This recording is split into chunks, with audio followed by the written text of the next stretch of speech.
مرنے کے بعد بھی اولاد سے رشتہ ٹوٹتا نہیں ماں باپ کا۔ جس طرح زندگی میں والدین کے حقوق ہیں اولاد کے ذمے، مرنے کے بعد بھی والدین کے حقوق اولاد کے ذمے واجب الادا ہوتے ہیں۔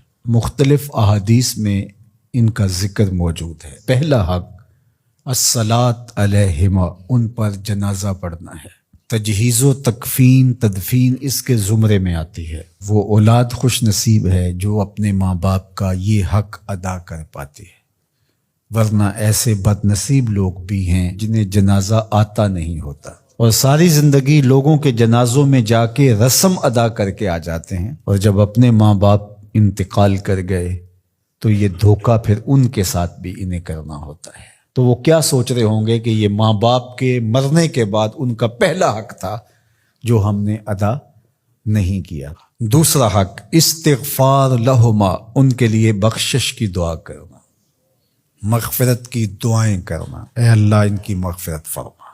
تو یہ بات ذہن میں رکھیے، جس طرح باپ کی ماں کی دعائیں اولاد کے حق میں قبول ہوتی ہیں، اس طرح اولاد کی دعائیں والدین کے حق میں قبول ہوتی ہیں۔ تو ان کے لیے استغفار کیا جائے۔ ایک شخص فوت ہوا اور اپنی بدعمالیوں کی وجہ سے قبر میں جکڑا گیا، تو بعد میں اچانک اس سے عذاب اٹھا لیا گیا کچھ عرصے کے بعد۔ تو بارگاہ عزدی میں عرض گزار ہوا، مالک میرے اعمال تو ایسے نہیں تھے کہ مجھے ان مشکلوں سے نکال کے کھڑکی کھول دی گئی جنت کی، تو کہا کہ تیرے مرنے کے بعد تیری بیوی کے ہاں جو بیٹا پیدا ہوا، تیرا بچہ پیدا ہوا، پھر اس نے اس کو پروان چڑھایا، اب وہ بولنے لگا اور اس کو وہ درس گاہ میں چھوڑ آئی، تو استاد نے اس کو پڑھایا، بیٹا پڑھو بسم اللہ الرحمن الرحیم، تو اس نے یہ پڑھا، مجھے شرم آئی کہ اس کا بیٹا مجھے رحمان الرحیم کہہ رہا ہے اور میں اس کو عذاب دوں۔ اللہ اکبر۔ اولاد نیک ہو تو اس کا فائدہ ماں باپ کو پہنچتا ہے۔ ایک حق یہ بھی ہے کہ اولاد نیک ہو، چونکہ اچھے اور برے اعمال قبر میں ماں باپ کو پیش کیے جاتے ہیں۔ اچھے ہوں تو خوش ہوتے ہیں، برے ہوں تو انہیں تکلیف پہنچتی ہے۔ اس لیے ماں باپ کا مرنے کے بعد جو اولاد کے ذمے حق ہے، ان میں سے ایک حق یہ ہے کہ وہ نیک اور صالح ہوں تاکہ ان کو قبر میں راحت پہنچے۔ تیسرا حق ماں باپ کا جو اولاد کے ذمے ہے وہ انفاذ العہد ہے، ان کے عہد پورے کرنے، ان کے وعدے پورے کرنے۔ یعنی انہوں نے جو عہد کر رکھا تھا کسی وجہ سے پورا نہیں کر سکے تو اولاد کے ذمے ہے کہ وہ اس کو ادا کرے۔ وہ عہد اللہ سے بھی ہو سکتا ہے اور اللہ کی مخلوق سے بھی ہو سکتا ہے۔ اللہ سے کوئی منت مانی تھی، پوری نہیں کر سکے، اسی طرح مخلوق کے ساتھ کوئی وعدہ تھا، اس وعدے کی تکمیل نہیں ہو سکی تھی تو ان وعدوں کو پورا کرے۔ اس طرح قرض دینا تھا کسی کا اور انتقال کر گئے تو اولاد اس کو اپنی طرف سے ادا کرے۔ اس کا اگر مال ہے تو اس کے مال سے ادا کر کے اس کے بعد پھر جو ہے وہ اس کی وراثت تقسیم ہوگی، اور اگر مال نہیں بھی تھا تو پھر بھی اولاد کے ذمہ ہے کہ اپنے باپ کا قرض ادا کرے، اور یہ اگر جنازہ پڑھنے سے پہلے کر دیا جائے تو یہ سب سے اچھا اور سب سے بہتر ہے۔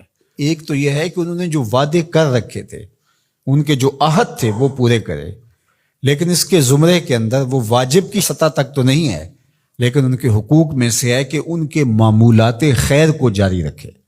یعنی جو وہ اچھے کام کرتے تھے، غریبوں کی مدد کرتے تھے، لوگوں کو کھانا کھلاتے تھے، اپنے علاقے کی مساجد کی ذمہ داریاں لیے ہوئے تھے، مدارس کی ذمہ داریاں لیے ہوئے تھے، غرباء کے علاج معالجے کی ذمہ داریاں لیے ہوئے تھے، اس طرح اور رفاعی ذمہ داریاں اپنے ذمہ انہوں نے لے رکھی تھی، تو ان کے انتقال کے بعد اگر صلاحیت اور حالت مالی ایسی ہو تو اولاد کو اس تسلسل کو ٹوٹنے نہیں دینا چاہیے، کہ یہ نہیں ہے کہ اب والد صاحب چلے گئے، ماں چلی گئی تو غریب رشتہ دار جو پردے سے ان کی مدد ہوتی تھی اور ان کے گھر کا چولہا جلتا تھا، تو ماں کے جانے کے بعد اب اولاد کہے کہ یہ آپ کا اور اس کا تعلق تھا، وہ چلی گئی تو کام ختم نہیں۔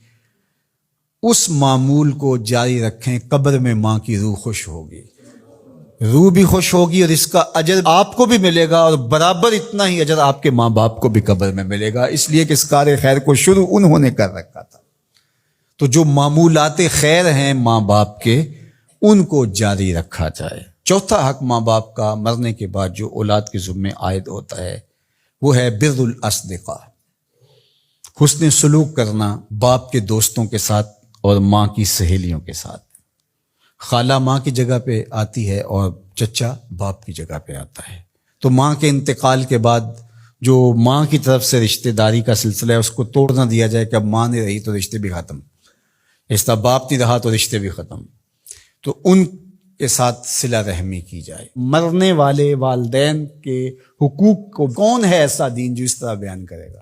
آج دنیا یورپ کی بات کرتے ہیں، وہ تو زندہ ماں باپ کو اولڈ پیپلز ہوم میں چھوڑ آتے ہیں. ایک ماں 10 بچوں کو پال لیتی ہے، 10 بیٹوں کو ایک باپ پالتا ہے، پھر 10 بیٹے مل کر ایک باپ کو نہیں پال سکتے. تو خوش نصیب ہیں وہ لوگ جو اپنے ماں باپ کی خدمت کو شعار زندگی کہتے ہیں.